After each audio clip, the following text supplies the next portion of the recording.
Hello, and welcome to the Wanskuck Weekly Storytime. I'm Abby, the Youth Services Librarian here at the Wanskuck Library.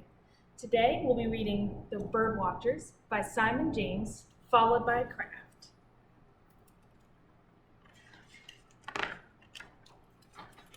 The Birwatchers.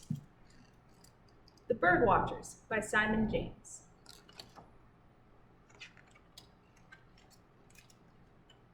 My granddad is a birdwatcher. He tells me birdwatching stories. He always says, "Jess, when I go birdwatching, things happen." Once my granddad said, "Jess, when I make drawings of the birds, sometimes they make drawings of me too."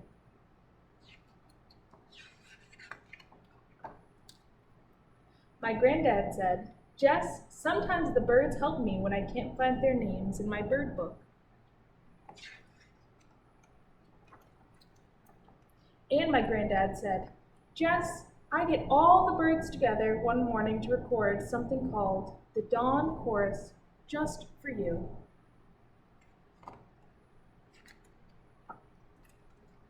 My granddad said, "Birds are amazing, Jess," but I wasn't sure. I had to find out for myself.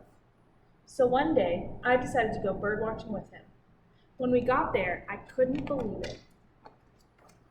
I couldn't see anything at all.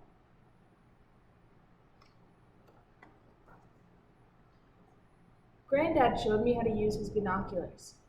Everything was closer, but I couldn't see anything. Nothing happened.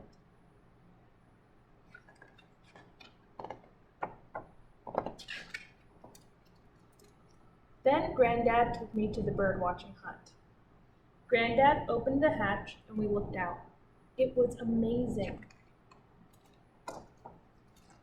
I'd never seen so many birds. Granddad said there were yellow warblers, ring-necked ducks, herons, snipe, and western grebes. We made lots of notes and loads of drawings. Soon it was time to go. On the way back, Granddad asked me what I liked best about my first day birdwatching. That's when I thought I'd tell him a birdwatching story of my own. "Granddad, I liked it best when the dancing penguins came and shared my sandwich."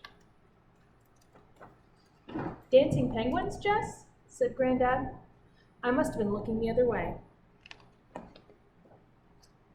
The end. How would you like to be a birdwatcher just like Jess and her grandfather? Today we are going to be doing a craft that will help you become a birdwatcher yourself. We'll be making pine cone bird feeders.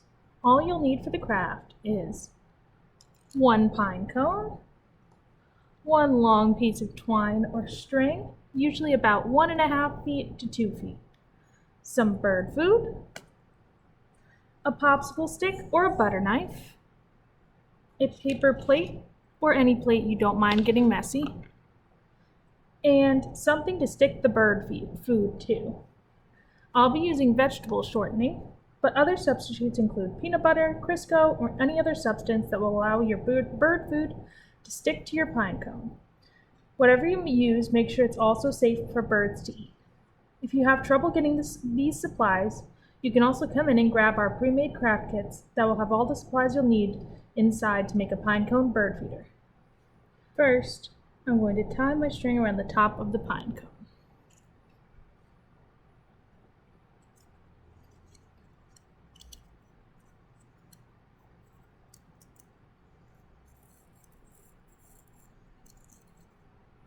I want to make sure it's nice and tight. It's tight.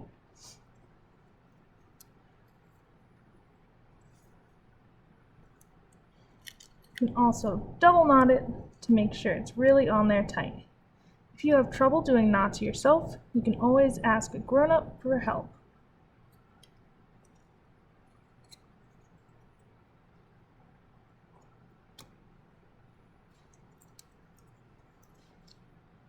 Make sure to leave plenty of extra string so that you can tie your bird feeder up to a tree. Next, I'm going to take my popsicle stick and use it to spread my shortening all over my pine cone.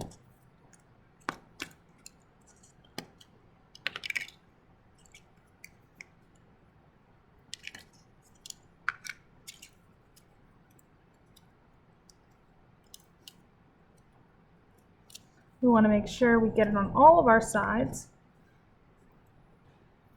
It's a good idea while you're working. If you want to set your pine cone down, you can use that paper plate. Make sure we're not getting anything sticky all over our tables or countertops.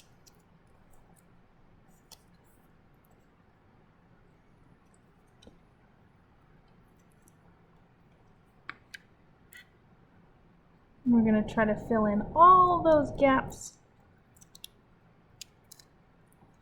Because the more we get onto our pine cone, the more bird feed we can stick to it.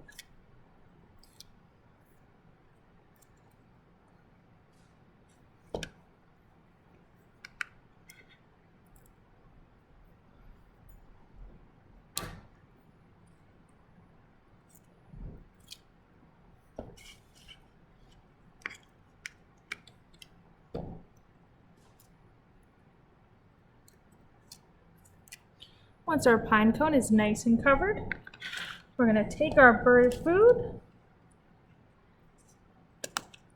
and we're going to pour it on our plate.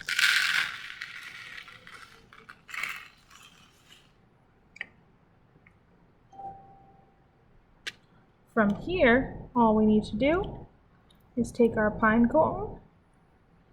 We just need to take our pine cone and roll it in our bird seed.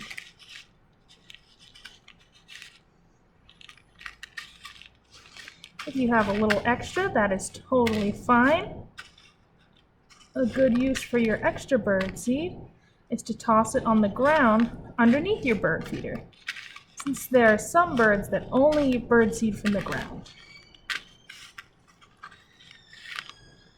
And then we have our finished bird feeder.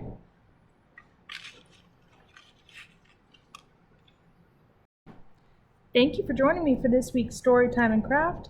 I hope you'll join me again next week when we read Butterflies for Kiri and have another craft next week. I'll see you then. Bye!